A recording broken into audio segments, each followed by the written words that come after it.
My ring's outside. Yeah, let's do it. Come on, Tony, knock me out!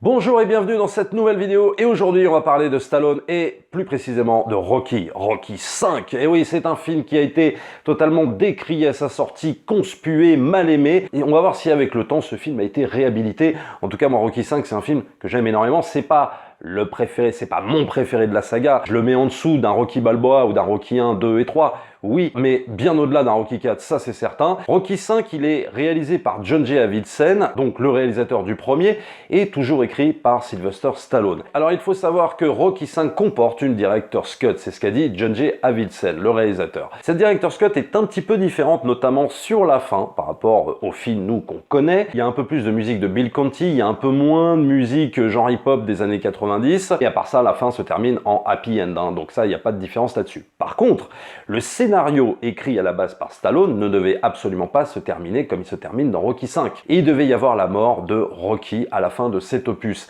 Et les producteurs n'ont pas voulu de cette fin-là, ils ont voulu évidemment une fin heureuse, et à ce moment-là, John J. Avildsen claque la porte, et c'est Stallone qui a dû réécrire et finir le tournage. Mais c'est vrai que cette fin était raccord avec le début du film, puisque le début du film s'ouvre sur son combat avec Ivan Drago, et s'ensuit une scène juste après où il est dans la douche et il dit à Adrian en gros qu'il a froid, qu'il a des frissons, qu'il voit la mort arriver quoi en gros, et c'était dans cette direction-là que Stallone voulait amener le personnage Rocky, mais les producteurs n'en ont pas voulu, donc la fin a été totalement modifiée par rapport à ce combat de rue où Tommy Gunn, en gros, l'assassine, hein, très clairement, il ne survit pas en fait à ce combat. Alors pourquoi ce rejet de Rocky 5? Un des premiers éléments de réponse, déjà il faut se replacer dans le contexte des années 80. Dans les années 80, Stallone, il est surpuissant, il est tout puissant.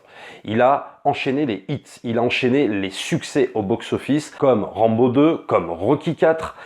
Après, ça l'a pas empêché évidemment de jouer dans des âneries, enfin moi en tout cas que je considère un petit peu comme des âneries, genre Cobra, film que je n'aime pas, pourtant j'adore Stallone, pourtant je suis fan de Stallone et tout ce que tu veux, mais Cobra j'y arrive pas. Rambo 3 qui a déçu, alors il a tourné aussi des films comme Le Vainqueur avec Dolly Parton, ça fait partie aussi des années 80 concernant sa filmographie. J'aime bien des films par exemple comme Haute Sécurité, ça j'ai aucun problème, mais Tango et Cash j'ai un peu plus de mal, même si pour beaucoup Tango et Cash c'est resté culte. Mais si on enlève ça, la décennie des années 80, c'est la décennie de Stallone. Voilà, très clairement, quoi. Le mec est surpuissant. From a million to one shot, he became a true champion of the world.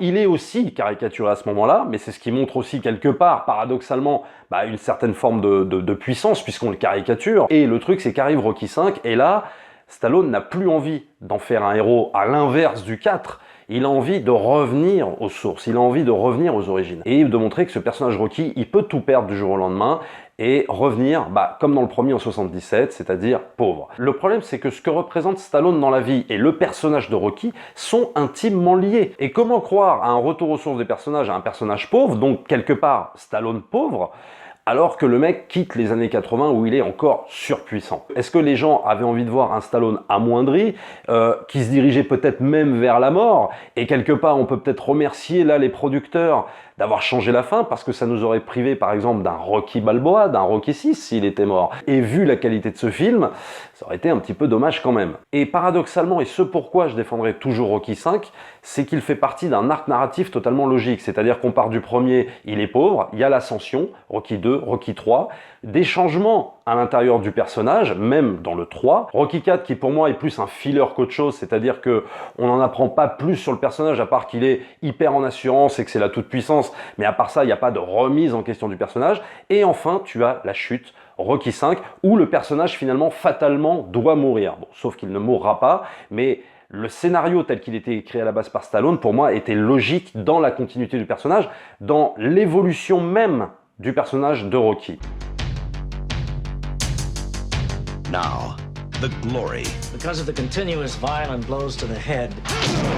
Par exemple, si on prend le 3, le personnage s'est totalement embourgeoisé. Ça représente aussi Stallone à l'époque. Et Mickey, d'ailleurs, lui dit Rocky 4 est la confirmation de cet embourgeoisement. Mais ce Rocky 5, c'est l'antithèse du 4. Moi, le 4, c'est pas un film que je déteste, mais pour moi, c'est le moins bon de la saga, très clairement. C'est-à-dire que c'est un film défouloir, mais c'est un film qui n'apporte rien sur le personnage de Rocky. C'est un film, par exemple, où le personnage de Paulie est complètement laissé à l'abandon, c'est-à-dire que le peu qu'on voit, il est totalement ridiculisé et il ne sert strictement à rien. Reste en fait une putain de BO, reste le premier combat avec Apollo Creed, reste évidemment le combat avec Ivan Drago qui restera un méchant iconique de cette saga, mais pour moi c'est un film robotique, Rocky IV, c'est-à-dire que c'est un film pas sans âme, mais c'est un film qui fonctionne juste sur tu veux de la boxe, on va te donner de la boxe, quoi. Voilà. Rocky V a le mérite de retrouver des super dialogues, une émotion qu'on n'avait plus du tout, qu'on avait laissé de côté justement dans le 4, et les personnages qu'on avait aimés tels qu'ils étaient exploités dans le 1, dans le 2 et dans le 3. Et notamment, si on explore un peu le 5,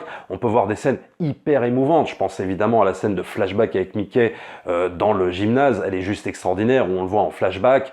Vraiment, c'est une scène super émouvante. C'est des scènes qui vont quelque part amener à ce que sera Rocky Balboa, Rocky VI. C'est-à-dire qu'en gros, on peut peut-être considérer que Rocky V, avec ses maladresses, constitue une ébauche ou un brouillon de Rocky Balboa. His title is in the hands of a new champion. He might win a few fights, but he's no Rocky Balboa. Un des reproches que je pourrais faire à Rocky V, c'est le personnage de Tommy Gunn, qui aurait pu être hyper intéressant.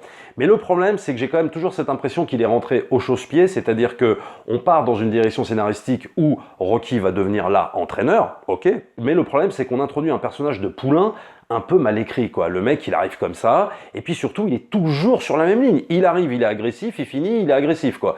Ça aurait été super intéressant, ce personnage de poulain, si il avait été introduit, par exemple, comme un peu plus inoffensif, obéissant bien plus aux consignes de Rocky Balboa, et qui petit à petit glisserait vers le mal. Ça aurait été hyper intéressant. Le problème du personnage de Tommy Gunn, c'est que il est toujours sur la même ligne, il démarre vénère, il finit vénère, quoi. Et donc, il n'y a pas cette direction scénaristique qui aurait pu permettre un peu plus d'empathie sur ce personnage qui, mine de rien, est super important dans le film. Après, le petit reproche que je pourrais faire, c'est vraiment d'un point de vue formel, parce que le film est quand même très très bien réalisé, c'est par exemple les musiques hip-hop des années 90 qui, à mon sens, ont très très mal vieilli, notamment les musiques de MC Hammer.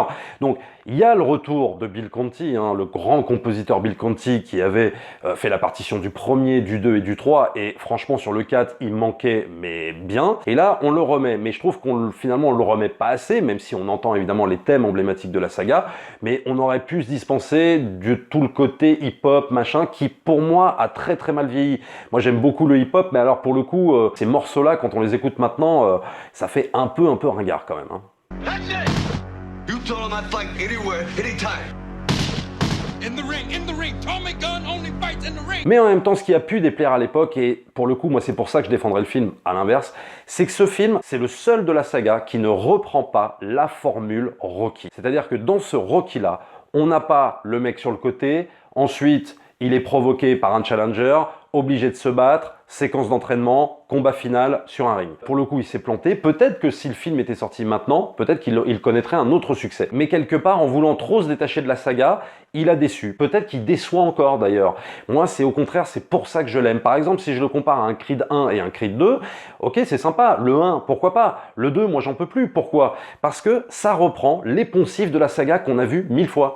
C'est-à-dire qu'on a vu dans le 1, dans le 2, dans le 3, dans le 4, etc. Et il y avait que le 5 qui changeait. Alors, attention, dans Rocky Balboa, on voit les mêmes poncifs de la saga. Bon, sauf que Rocky Balboa, je lui pardonne tout parce que c'est tellement super bien écrit, c'est tellement super bien joué, et puis il y a toute cette thématique, si tu veux, de l'homme qui veut absolument se débarrasser de quelque chose en lui et qui a des comptes à régler avec son fils et la vie, que Rocky Balboa, je lui pardonne tout. Par contre, Creed 1 et Creed 2, c'est quand même une autre affaire parce que c'est pas aussi bien écrit pour moi qu'un Rocky Balboa, très clairement. Mais le truc, c'est que Rocky 5 évite justement de singer la saga. C'est le film le plus original en fait de la saga, mais paradoxalement, c'est peut-être aussi pour ça qu'à l'époque, il a été fortement détesté. Et puis, il y a la fameuse scène de la fin qui explique aussi peut-être son échec à Rocky V. C'est la fameuse réplique « Mon ring, c'est la rue ». Et cette réplique qui est extraordinaire, pourquoi? Parce qu'elle résume totalement ce qu'est le personnage de Rocky au fond.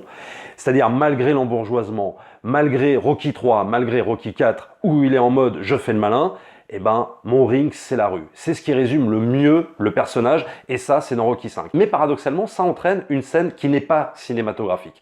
C'est-à-dire que John J. Avildsen fait ce qu'il peut pour la rendre, pas glamour, mais cinématographique, mais le problème, c'est que tu sens que tout ça ne marche pas. Parce que dans un Rocky traditionnel, ça se finit sur un ring, ça se finit avec du public, ça se finit avec la musique de Bill Conti qui explose de partout, et on est vraiment dans le contexte d'un match de boxe. Là, le problème, c'est que tu as un combat de rue, quoi.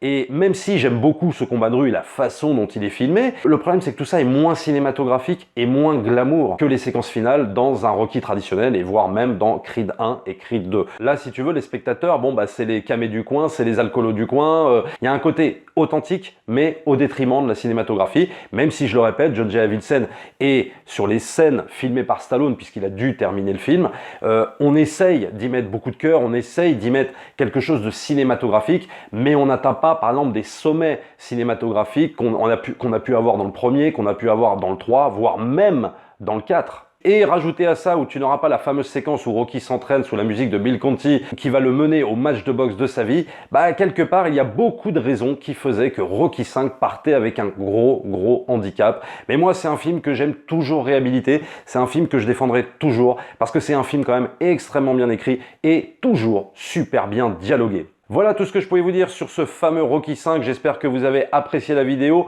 Dites-moi dans les commentaires aussi, vous, ce que vous pensez de Rocky V, si avec le temps, vous l'avez réhabilité, si vous l'avez toujours détesté, si vous continuez à le conspuer. Abonnez-vous à la chaîne, likez, partagez comme d'habitude. N'hésitez pas aussi à vous rendre sur le lien Utip pour soutenir la chaîne. Et nous, on se retrouve très vite pour une prochaine vidéo. Ciao!